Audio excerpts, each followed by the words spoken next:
On a breezy late September morning in Crescent Oaks, Ray Carter stepped onto his front porch expecting birdsong and warm coffee, but instead found the empty space where his pickup used to be. The air was crisp, dry leaves skipping along the curb like paper boats in retreat. Sunlight filtered through the red maples lining the quiet cul-de-sac, brushing the edges of Ray's porch railing. He blinked once, then again, as if squinting might coax the truck back into existence. But all he saw was a clean rectangle of pavement where his F-150 used to rest. He set his mug down on the step, a faded floral cup with a chipped handle, one his late wife had loved, and leaned slightly over the porch rail, hands on his hips. No glass shards, no broken locks. Just absence. Next to his boot, a weather-curled HOA bulletin fluttered against the porch floor. Ray picked it up without looking and read the bolded line he vaguely remembered laughing at weeks earlier: "Parking violations may be enforced without notice." He folded it quietly, then slipped it into the pocket of his flannel. Across the street, Tina Nguyen emerged from her bungalow, a watering can in hand. She paused mid-step, then crossed the street slowly. "They took it," she said gently. Ray tilted his head. "The city?" She shook hers. "Tow truck. About 6 this morning. I watched from the window. I thought it had to be a mistake." His brow creased, but he said nothing. "I saw Cheryl," Tina added. "She was standing by her mailbox. Watching." Ray's mouth tightened. He didn't ask how Tina knew it was the HOA, or why Cheryl would be out so early. He didn't have to. By 9:30, he was standing at the counter of Hillside Recovery and Towing, the only shop contracted by the Crescent Oaks HOA. The woman behind the plexiglass barrier looked up only briefly, chewing a pen cap. "Make and model? F-150. Blue. Parked on private property." She typed a few strokes. "Community Compliance Enforcement, Crescent Oaks." "There a specific violation?" She shrugged. "It just says Code 82B. Oversized curb presence." Ray exhaled through his nose. "It was in my driveway. Still visible from the street," she said, already reaching for the paperwork. "Fees $300. The lot was quiet, gravel crunching under Ray's boots as he walked to reclaim his truck. It sat among minivans and sedans like a dog punished for barking at its own doorbell. He paused before unlocking it. His reflection stared back at him in the window, calm, tired, thoughtful. Then he climbed in and drove straight to the HOA office. The building was a boxy prefab that pretended to be stately with 2 plastic columns out front. Inside, the scent of printer toner and lemon air freshener met him like an old insult. Cheryl Ann Mayfield sat at the reception desk, precisely centered between 2 artificial ficus trees. She wore beige, pearls, and the smile of a woman who had never forgotten to clip a coupon or file a complaint. "Mr. Carter," she said with artificial warmth, "is there something I can help you with? My truck was towed." "Yes," she said with a nod, folding her hands. "Trucks, especially that kind, don't belong in front yards. Neighborhood aesthetic integrity is a pillar of our community. It was in my driveway. But visible, and large." Ray kept his voice even. "I received no warning, no notice. We posted the updated compliance policies," she said, pointing to a bulletin board with 3 layers of papers and a crooked flyer about sidewalk chalk. "The board was unanimous." "Unanimous?" Ray asked. "Well," Cheryl said, brushing lint from her lapel, "those present, anyway." He didn't stay long after that. She wasn't interested in discussion. Just enforcement. At the Porchlight Diner, Ray sat in the far booth with a cup of bitter coffee and toast he didn't finish. No one approached him, but he saw their glances. The nods that almost were. The shoulders that tightened just slightly when he looked up. A man he recognized from 2 doors down stood at the register with a to-go cup, caught Ray's eye, then turned back around. The waitress gave Ray a quiet refill, no questions, just sympathy. Later that afternoon, he pulled into his driveway slowly, gravel crunching beneath the tires. The mailbox looked untouched. The wreath still hung on the door, his wife's final autumn craft project, browning but intact. He got out and walked toward the garage. Across the street, a silver sedan, belonging to the new couple who'd moved in 2 months ago, suddenly backed out of their driveway and slipped into their garage like a turtle hiding from light. Ray paused, stared at the empty street. Nothing said anything, but everything spoke. Inside the garage, the light was dim. He sat on the old stool near the workbench, a transistor radio playing softly in the corner. You can't always get what you want. He glanced at the shelf, where the floral mug waited, clean and shipped. Standing in his garage, Ray mutters, "That's not how we used to do things." Then, quietly, "Maybe it's time someone reminded them." Marvin's muscle car, Tina's boyfriend's sedan, even the church van, towed within the past 2 months. Ray realizes his case isn't an isolated one. It didn't take long for the puzzle pieces to find each other. The morning after his truck incident, Ray sat at the porch light with his usual order: black coffee, scrambled eggs, dry wheat toast, and a folder tucked under his arm. The linoleum floor bore the scuff marks of 20 years of regulars, and the jukebox still played songs it had memorized from the Reagan years. Nat King Cole crooned something soft in the background. The sign above the counter read, "Coffee and Community since 1971. Someone had taped a sticky note under it, "Except on HOA days." Ray had been staring out the window when Marvin Jacobs slid into the booth across from him, uninvited but expected. He looked like he'd come from a battlefield, though his enemy was paperwork and weeds, not bullets. "They got yours too, huh?" Marvin said, lifting his coffee without waiting for it to cool. Ray nodded. "Yesterday morning. No warning." Marvin shook his head. "They towed my Camaro last month. Said I parked it in reverse against traffic orientation. I asked where in the rulebook that was. Cheryl said it was an implied policy." Ray raised an eyebrow. "Is that how rules work now?" Marvin snorted. "In Cheryl's kingdom? She makes him, breaks him, and blesses herself afterward." The waitress brought more coffee and a bowl of oatmeal, setting it down with a soft pat on Ray's shoulder. She didn't say anything, but Ray noticed she had placed an extra napkin atop his receipt. On it, scribbled in pencil, "They towed our church van too." That afternoon, Ray paid a visit to Tina's classroom. The kids were gone, leaving behind glitter trails and the smell of juice boxes. Tina sat cross-legged on the rug, sorting through construction paper. "They towed my boyfriend's car a few weeks ago," she said without looking up. "He came to help me repaint the play structure. We had dinner, watched a movie, and the next morning it was gone." "Abandoned vehicle?" Ray guessed. Tina nodded. "Cheryl said it had no visible intent of movement." Ray blinked. "Is that an actual phrase?" "Not in English," she said. "Maybe in Cheryl's essay." Back at home, Ray sat at his desk and booted up the old desktop he hadn't used since taxes. He searched the HOA bylaws, then pulled up 3 PDFs of violation letters Tina and Marvin had forwarded him. He laid them side by side. Same font, same phrasing, same bolded phrases about community harmony and vehicle disruptions. He underlined a line in each one. "This decision is final and reflects the HOA's commitment to consistent visual order." The language was identical, not even a comma had moved. The next morning, Ray drove to the town clerk's office. The walls were stacked with mismatched file cabinets and old election posters. Mrs. Bloom looked up from behind a desk cluttered with yarn, tea tins, and a calendar that still read July. "Ray Carter," she said with a gentle smile. "I've been expecting you." "You have?" She gestured to a folder already on the counter. "Thought someone might finally ask about the HOA's payment requests." Ray opened the folder slowly. There, in plain ink, were line items from the past 3 quarters. Towing reimbursements had doubled since spring. Contracts had been renewed without full board signatures. Some expenses were billed twice. "Is this normal?" Mrs. Bloom tilted her head. "Let's say, it's unusual for one person to sign so many checks." He nodded, tucked the folder under his arm. "Appreciate you." She smiled, adding, "Be careful. Cheryl's charm doesn't include forgiveness." That night, he sat back at the diner. This time, Marvin joined him with a notepad.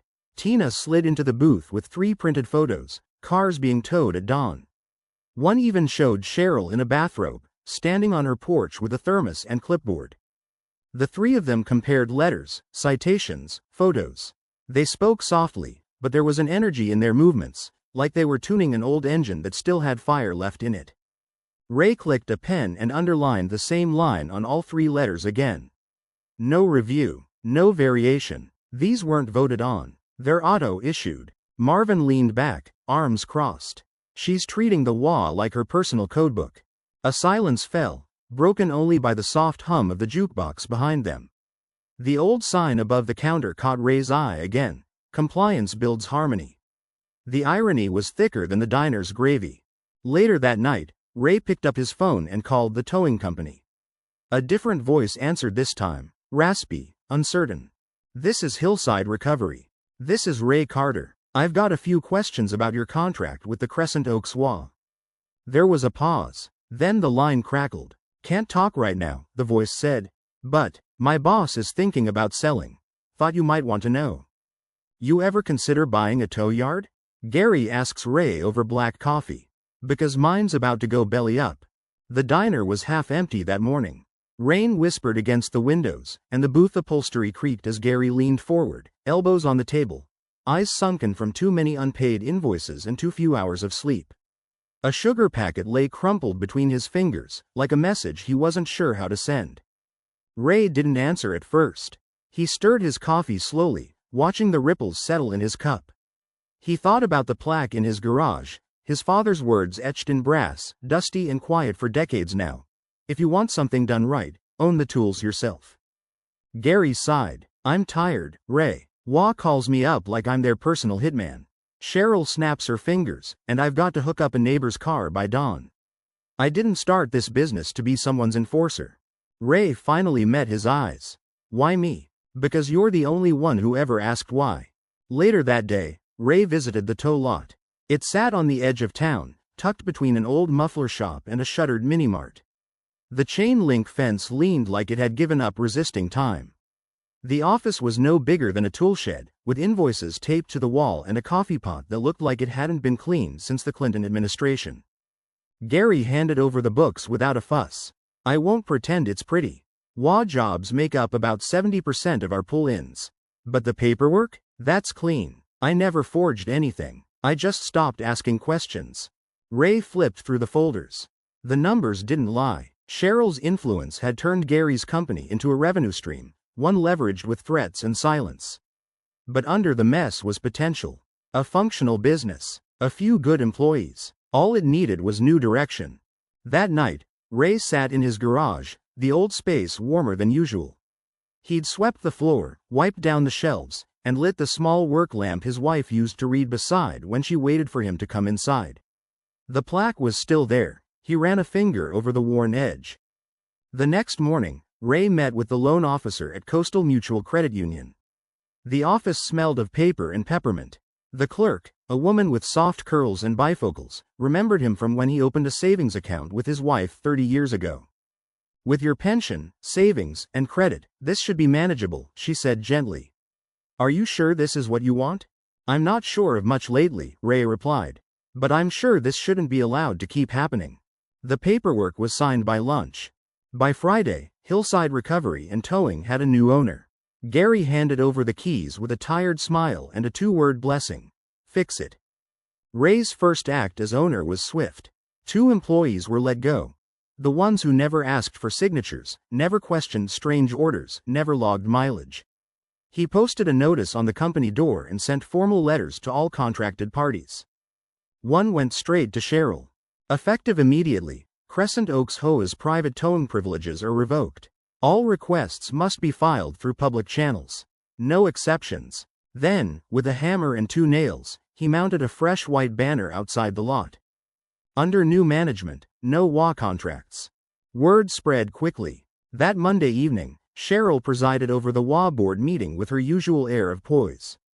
She adjusted her pearl necklace, flicked her notes into order, and began her address with a sigh about recent challenges to neighborhood decorum. Her aide passed her the envelope halfway through. She opened it with practiced grace, then froze. A moment later, her hand jerked, knocking over her coffee cup. It soaked the meeting minutes in a brown bloom. The room fell silent except for the slow drip of ceramic against paper. She stood abruptly. "This is absurd," she snapped. "He can't, he won't." But no one moved to stop her when she left the podium. Back at home, Ray stood in his driveway, rag in hand, polishing the side mirror of his truck until it shone like polished stone. He'd planted new mums beside the mailbox, purple and yellow against the mulch, their petals trembling in the breeze. He looked out across the street. Porch lights flickered on. Curtains twitched. The neighborhood, once so loud with judgment, had grown quiet. Ray, back in his driveway, looks out at his neighborhood. Let's see what they do without their favorite toy. That man thinks owning a few tow trucks makes him untouchable, Cheryl snapped, slamming her gavel. Let's remind him who built this community. The conference room echoed with the sound, but not the authority, of that gavel. The faded flag in the corner drooped as if it, too, had grown weary of these meetings. Plastic ficus trees flanked Cheryl's chair, and a stack of rulebooks sat beside her like loyal dogs waiting for commands. Around her, the board members nodded, some out of habit, others out of fear, but none with enthusiasm. Cheryl, dressed in her usual beige suit with a pearl pin at her collar, leaned forward, voice crisp. Mr. Carter thinks he can defy the structure that made this place desirable. But this board still holds jurisdiction over compliance. That hasn't changed. By week's end, Ray received 3 citations. The first came tucked into his mailbox. Non-compliant color variation on mailbox exterior. The navy blue paint hadn't changed in 10 years. The second arrived on his door in a plastic sleeve, unauthorized autumn wreath. It was the same wreath his wife had crafted before she passed, dried corn husks, a miniature scarecrow, and a small wooden heart. The third, hand-delivered by Cheryl herself as Ray trimmed his hedges. Sunlight-reflective birdbath may pose visual hazard to passing vehicles. Ray didn't reply. He simply nodded, turned off the trimmer, and walked back inside. That same afternoon, Tina texted, "They fined me $150. Overstimulating play environment. The mural, the swings, all of it." At the next HOA meeting, Marvin tried to speak up. "I've lived here 31 years, he said, standing with effort. "And I never thought I'd see the day." "Mr. Jacobs," Cheryl cut him off, "this is not open comment period." He stayed standing a second longer than necessary. Then sat down, slowly, every joint a quiet protest. Ray watched the room carefully. He saw the discomfort behind lowered eyes, the way some board members shifted in their chairs, how one of them, the youngest, refused to look up from his notes. The next morning, Ray filed an appeal, citing the HOA bylaws. Any citation must be reviewed by no fewer than 3 board members unless designated as urgent by safety protocol. None of his citations qualified. He included attachments, dates, and photocopies of the offending objects. The mailbox, the wreath, the birdbath with its modest shine. At the Porchlight Diner, Marvin brought a slice of cherry pie to Ray's booth and set it down like an offering. "You know she once fined my neighbor for planting daffodils in November?" Marvin said, claimed they violated seasonal planting regulations. Ray chuckled softly. Tina mentioned that. The waitress topped off his mug without asking, adding a sugar packet with a wink. "Whole town's watching now," she whispered. "Not just you." On Ray's front porch, neighbors lingered longer. Mrs. Dalton offered extra mums from her garden. The Patel twins waved instead of avoiding eye contact. Even Mr. Reynolds, the retired accountant who rarely left his porch, stopped by with a thermos and a folder. "Just some numbers I've been curious about," he said casually. The second HOA meeting that month was standing room only. Ray stood from the back, holding a stack of yellow highlighted copies. "Before we start," he said, "I'd like to share some information with the room." Cheryl's eyes narrowed. "This isn't on the agenda. But it concerns everyone here," he replied, handing packets down the rows. Inside, HOA bylaws, the appeal clause, and a list of citations issued in the past 30 days, all signed by Cheryl alone. No board review, no votes, just rubber stamps. Someone in the audience muttered, "That explains mine." Another whispered, "Same language, word for word." Cheryl rose to speak, but the murmurs swallowed her voice. Her fingers tapped the podium once, twice, then she declared, "This meeting is adjourned." She turned on her heel and left, her heels tapping a frantic rhythm across the laminate. That night, after dinner, Ray opened his mailbox to find a thick manila envelope with no return address. Inside were printouts of financial spreadsheets, HOA expense ledgers, dated and signed, and a single sticky note in all caps. "Funny thing about paper trails," Mr. Reynolds murmured, flipping a page. "They always lead somewhere." The study room in Crescent Oak's tiny library was barely big enough for 4 chairs and a long folding table, but that morning, it might as well have been a war room.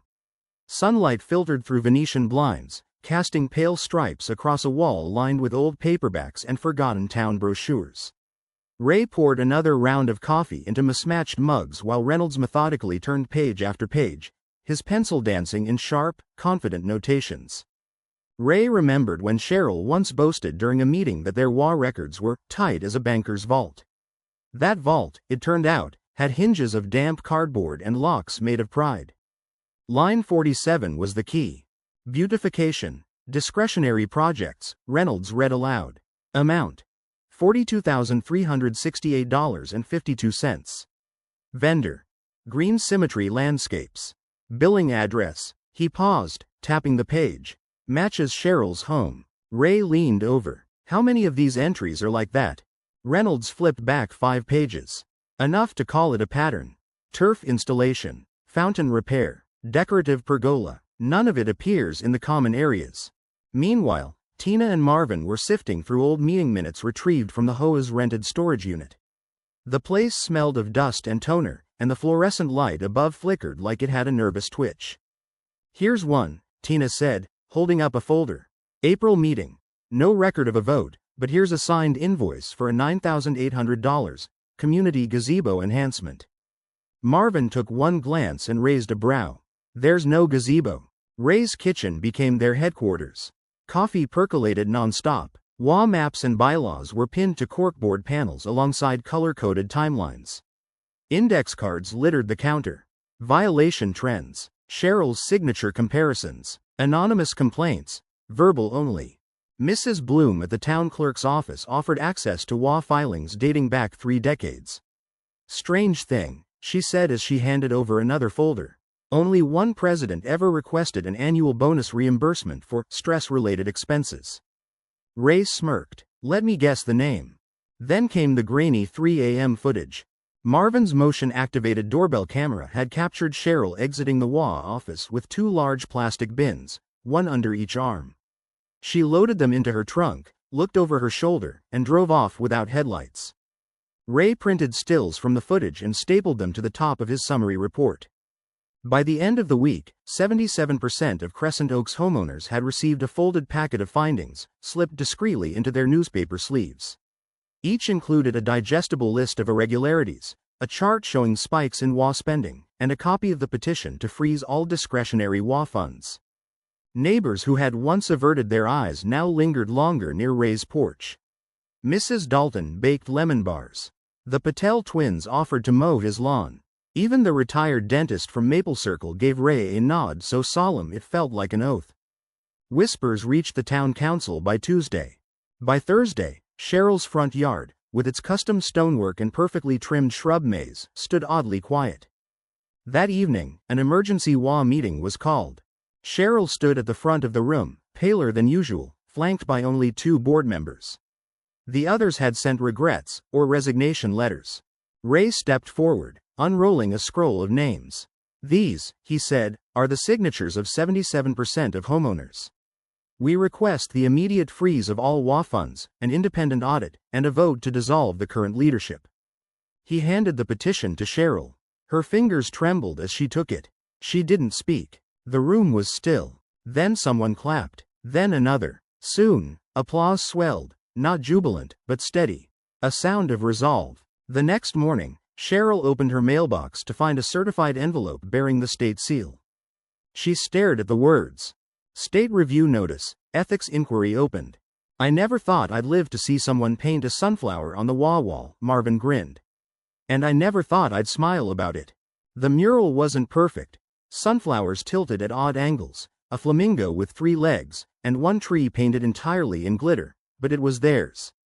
Kids darted around with dripping brushes, laughing, as Tina crouched nearby with a paint-smeared apron and a smile as wide as the wall. The green lot behind Crescent Oaks Park hadn't seen this much joy in years.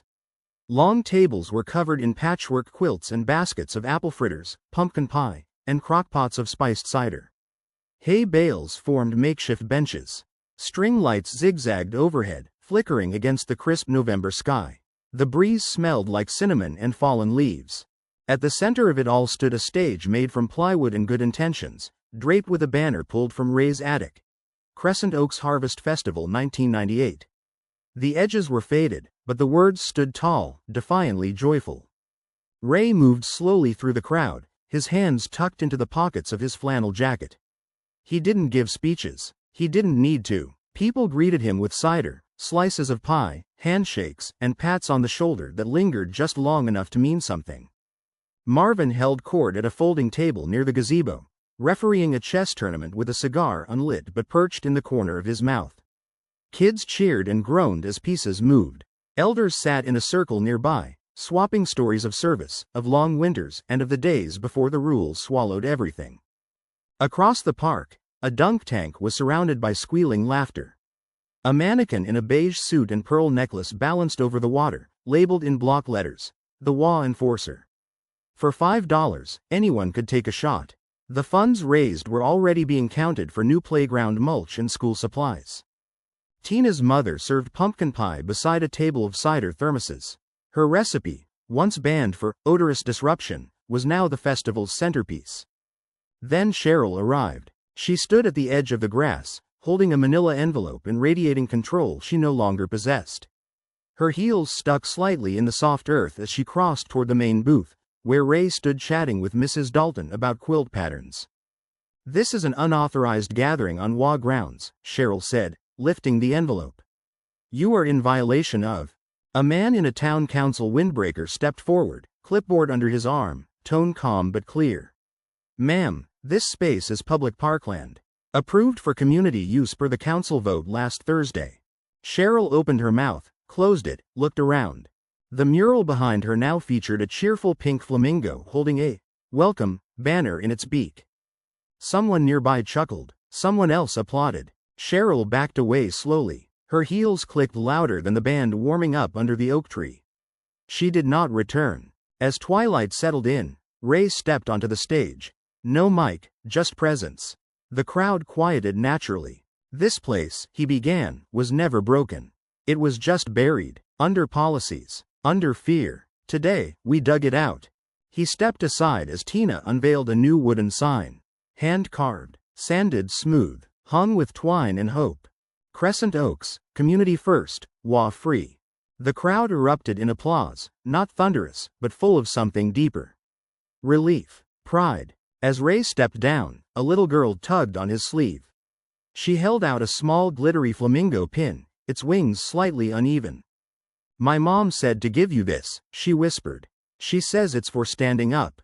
Cheryl stood on her front steps, arms crossed, as a young man hammered a "for sale" sign into her manicured lawn, not for her, but for the bank. She didn't speak, not when he unfolded the tripod legs, not when he patted the metal into place, not even when he gently stuck a white plastic sleeve onto the signpost, "Foreclosure pending" in bold red letters. Behind her, the porch looked immaculate. The concrete had been power washed that morning. The shrubbery trimmed to regulation height. But it didn't matter now. The house no longer belonged to her, not truly. The bank had called in the note once the HOA trust account, the very one she'd tied her mortgage to, was frozen. Inside, the rooms were quiet. Furniture wrapped in plastic. Boxes stacked near the front window. One final folder sat on the kitchen table. The last minutes from the HOA's emergency meeting, still unsigned. Across the neighborhood, Ray stood on his porch, looking toward the horizon. The sun dipped behind the trees, casting long shadows on the street. He glanced once at the fireplace mantel, where the little pink flamingo pin sat atop a framed photo of his wife. Then he folded a packet of legal documents under his arm and headed for the community center. The final HOA board meeting had fewer than 10 attendees. The room felt hollow, echoing with the absence of those who had resigned or stayed home. The ficus trees were gone. The flags drooped. One of the folding chairs in the front row was missing a leg and leaned against the wall like it had given up trying to stand straight. Cheryl sat at the head table, flanked only by one remaining loyal board member. She wore beige again, this time paired with a navy scarf and defiance in her posture. She cleared her throat as Ray entered, then tried to stand taller. "I'm invoking Section 6.7 of the HOA Charter," she said briskly. "It allows the acting president to delay leadership transition for up to 90 days in the event of a contested audit." Mr. Clay, the state auditor, raised an eyebrow. That clause was superseded by a revised version in 2001. She faltered. That revision was never filed. Yes, it was, Mr. Reynolds said, rising slowly from the back. He held a photocopy, filed, stamped, and stored at the town clerk's office. I found it myself. Dated April 12, 2001. Initialed by Cheryl A. Mayfield. Ray stepped forward, handing Mr. Clay a binder. We've compiled full documentation of fund misallocations, procedural violations, and retroactive citation patterns. Clay flipped it open, nodding. Multiple ethics breaches, unauthorized use of trust-backed accounts, retaliatory citations lacking board review. All confirmed. Cheryl's face paled. Her hands tightened around the edge of the table. Furthermore, Clay continued, the mortgage for 418 Sycamore Drive is backed in part by a subdivision trust fund. That fund is frozen pending audit, and the bank has been notified. Cheryl stood sharply. You can't do this. This community needs order, structure. Ray didn't raise his voice. What it needed was trust. Clay closed the binder. Ms. Mayfield, per state review and the bylaws of Crescent Oaks, you are hereby given notice to vacate both your role and residence within 14 days. There was no applause. No one cheered. The silence held something heavier, relief with a lining of sadness. Cheryl stormed from the room, heels snapping against laminate, lips pressed into a bitter line. When she arrived home, dusk had fallen. And her lawn, once obsessively trimmed and measured, was covered in plastic pink flamingos. Dozens of them, standing tall, ridiculous, and defiant. She froze. With trembling hands, she yanked one from the earth. The stake came up with a soft pop, and underneath it, weighted down by a smooth stone, was a folded piece of paper. She opened it. We were neighbors. You chose to be something else. Ray watched from across the street, not with malice, but with the quiet of someone who'd waited long enough to see justice take root. From inside his house, the radio played its final song of the night, a soft, instrumental version of America the Beautiful. On Thanksgiving morning, Ray walked through Crescent Oaks with a basket of pink flamingo cookies and an easy smile. He didn't ring doorbells, just left them at porches. The air was crisp and kind, the kind of chill that felt clean. A dog barked somewhere down the block, not in alarm but in conversation. Wind rustled through maple leaves, still holding onto their color like they knew it mattered. Ray moved slow, savoring the rhythm. Step, porch, cookie, smile. Repeat. Each bag was tied with ribbon and labeled in tidy handwriting. Thank you. For standing up, for speaking out, for still caring. The neighborhood had changed, subtly but completely. Lawns were now dotted with painted signs and wooden flamingos, some with glittered wings, others wearing Santa hats. No fines, no warnings, just joy. Tina's sunflower mural had grown across the wall behind the park like a vine finally free to bloom. Someone had added a painted flamingo holding a banner, WA free since 2023. Back home, Ray set the empty basket down and walked inside. On the kitchen windowsill, between two tiny potted herbs, hung a child's drawing. A bright house, a porch swing, and a big pink flamingo standing like a sentinel in the yard. The words, Mr. Ray's house, safe place, were scrawled in crayon at the top. He smiled, then turned to the porch, where Marvin was already setting out folding chairs. You got room at your table? Ray asked. Always, Marvin replied, thumping a hand on his back. In the green space once known as WA Memorial Field, now just the yard, long tables were covered with hand-sewn tablecloths. Crockpots of mashed potatoes, brown paper bags of warm rolls, Tupperware filled with every kind of casserole filled the air with the scent of memory and togetherness. Someone had brought a banjo. Someone else turned on a radio playing Glenn Campbell, soft and warm. Ray joined a circle around the cider thermos, where Tina, Mr. Reynolds, and a few new faces were sipping and laughing. The vote was unanimous, Tina said. We're replacing the WA with a community council. No fines, no citations, just suggestions and good pie. Reynolds raised his cup. And coffee that doesn't come with a threat. A couple across the street, early 40s, holding hands, their twin boys bounding ahead of them, approached the front yard of Cheryl's old house. The realty sign had been taken down that morning. Now, a wooden flamingo staked in the lawn wore a garland that read, Welcome home. Ray walked over and handed them 2 flamingo cookies and a folded note. "We're better now. We hope you'll help keep it that way." Later that afternoon, Ray drove to the cemetery just outside of town. He knelt gently by a modest gravestone, brushing a leaf from the top. His wife's name, still carved cleanly after all these years, watched over the field like a blessing. He placed the pink flamingo pin in the grass, just beside the vase of fresh mums. "For you," he said, voice soft, and the way we believed things should be. When he returned home, twilight had begun to spill across Crescent Oaks like melted bronze. The last of the pie had been served. Children zipped down the street on bikes, pink flamingos fluttering from their baskets like parade flags. Neighbors gathered in driveways, swapping leftovers and stories that had once been buried beneath rules. A group stood at the community entrance, raising a new sign with steady hands.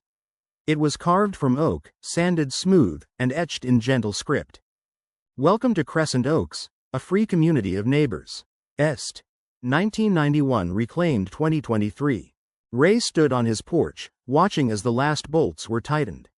He raised a hand. They raised theirs back. Across the street, Tina waved from beside a paint tray.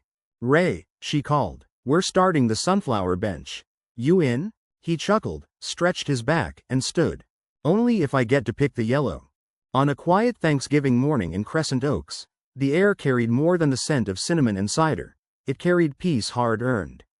Where rules once ruled over reason, neighbors now smiled freely, porches bloomed with painted flamingos, and trust found its way home again. This wasn't just a victory over one person's power, it was a reminder that rules are only as good as the hearts behind them. When voices rise together, even the deepest roots of fear can be pulled gently from the soil.